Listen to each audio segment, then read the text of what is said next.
So continuing to read Sri Aurobindo, Chapter 3, The Two Negations, Part 2, The Refusal of the Ascetic. It has been argued in reply that the material universe enjoys an eternal self-existence. It was here before life and before mind made their appearance. It will survive after they have disappeared, and no longer trouble with their transient strivings and limited thoughts the eternal and inconscient rhythm of the suns. The difference, so metaphysical in appearance, is yet of the utmost practical import, for it determines the whole outlook of man upon life, the goal that he shall assign for his efforts, and the field in which he shall circumscribe his energies.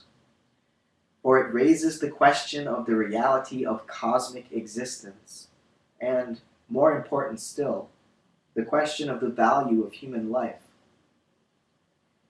If we push the materialist conclusion far enough, we arrive at an insignificance and unreality in the life of the individual and the race, which leaves us, logically, the option between either a feverish effort of the individual to snatch what he may from a transient existence, to, quote, live his life, as it is said, or a dispassionate and objectless service of the race and the individual, knowing well that the latter is a transient fiction of the nervous mentality, and the former only a little more long-lived collective form of the same regular nervous spasm of matter.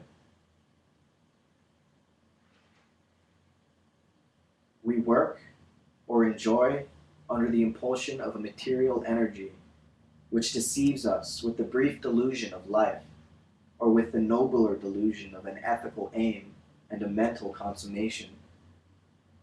Materialism, like spiritual monism, arrives at a maya that is and yet is not, is, for it is present and compelling, is not, for it is phenomenal and transitory in its works. At the other end, if we stress too much the unreality of the objective world, we arrive by a different road at similar but still more trenchant conclusions. The fictitious character of the individual ego, the unreality and purposelessness of human existence, the return into the non-being, or the relationless absolute as the sole rational escape from the meaningless tangle of phenomenal life. And yet the question cannot be solved by logic arguing on the data of our ordinary physical existence. For in those data there is always a hiatus of experience, which renders all argument inconclusive. We have, normally, neither any definitive experience of a cosmic mind or supermind not bound up with the life of the individual body, nor, on the other hand, any firm limit of experience which would justify us in supposing that our subjective self really depends upon the physical frame, and can neither survive it nor enlarge itself beyond the individual body.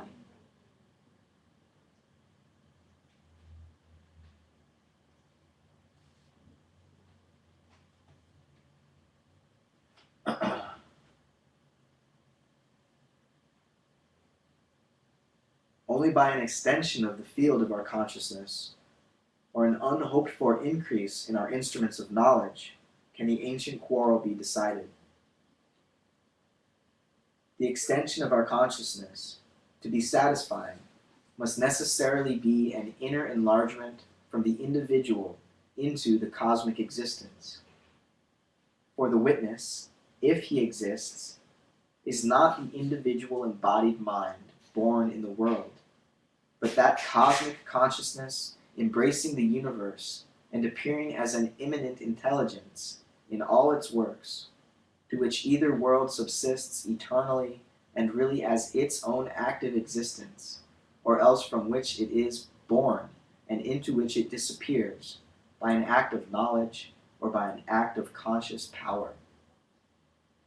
Not organized mind, but that which, calm and eternal, broods equally in the living earth and the living human body, and to which mind and senses are dispensable instruments, is the witness of cosmic existence and its Lord. The possibility of a cosmic consciousness in humanity is coming slowly to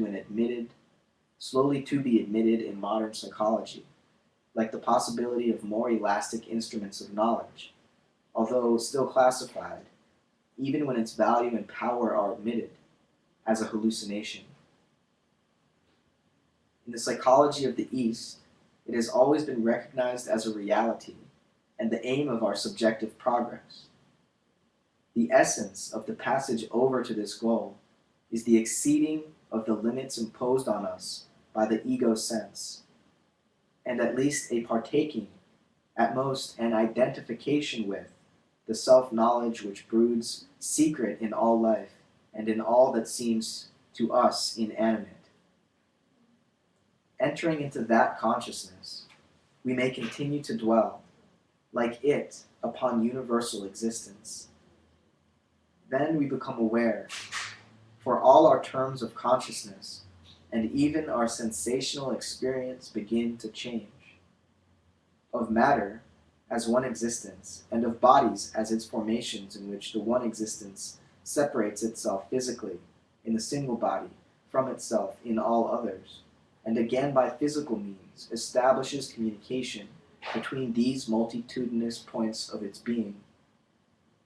Mind we experience similarly, and life also, as the same existence, one in its multiplicity, separating and reuniting itself in each domain by means appropriate to that movement. And if we choose, we can proceed further, and after passing through many linking stages, become aware of a supermind whose universal operation is the key to all lesser activities. Nor do we become merely conscious of this cosmic existence, but likewise conscious in it, receiving it in sensation, but also entering into it in awareness. In it we live as we lived before in the ego sense, active, more and more in contact, even unified more and more with other minds, other lives, other bodies than the organism we call ourselves, producing effects not only on our own moral and mental being and on the subjective being of others, but even on the physical world and its events by means nearer to the divine than those possible to our egoistic capacity. Real, then, to the man who has had contact with it, or lives in it, is this cosmic consciousness, with a greater than a physical reality. Real in itself, real in its effects and works. And as it is thus real to the world which is its own total expression, so is the world real to it, but not as an independent existence. For in that higher and less hampered experience, we perceive that consciousness and being are not different from each other, but all being is a supreme consciousness. All consciousness is self-existence.